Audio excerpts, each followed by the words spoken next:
So I'm Anthony from Bristol in the UK, and I've been volunteering in Manx for the last 8 years, which is the boys' camp in Maine. So I used to spend my summers working at Camp Manitou, which is the location of Manx in Maine, and I remember my co-counsellor Sean O'Hagan, he said that he'd volunteered at Manx the year before and he'd had the best week of his life. It was the best week of the summer and I had to get involved, and I remember thinking I absolutely couldn't miss out, so I applied to volunteer. Now whilst it wasn't my personal grief that made me apply initially, it's been a massive part about my journey with experience camps. My mother died when I was 16, and I remember I used to think so negatively about the situation and really struggled to talk about it.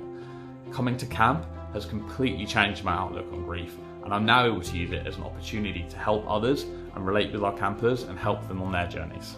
I get to spend a week at the most amazing place ever, surrounded by the most incredible volunteers and campers. There's so many amazing activities, campfires, food, s'mores, college league, etc. Overall, it is honestly the best week ever. So I was the dean of a college league team in 2015, Ole Miss, and I remember to start off, we lost every single event. We were in 4th place, I think, up until the final day, but I kept having to host all these team meetings to talk about how we were going to turn it around and how it was all going to be fine. And I think by the 3rd or 4th meeting, everyone was thinking, we've lost every single event. Are you sure we're still going to win? I think we're not going to win. So I got one of the volunteers to dress up as an elephant, and we got some of the older campers and the LITs to hog tie him, and we said, look, we're getting rid of the elephant in the room, we're just going to focus on having the best week ever.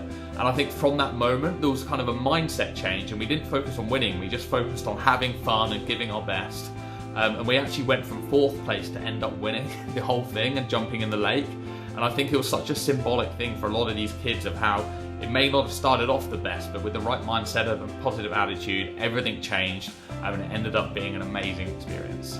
I'm Anthony, and I'm a proud Experience Camps volunteer.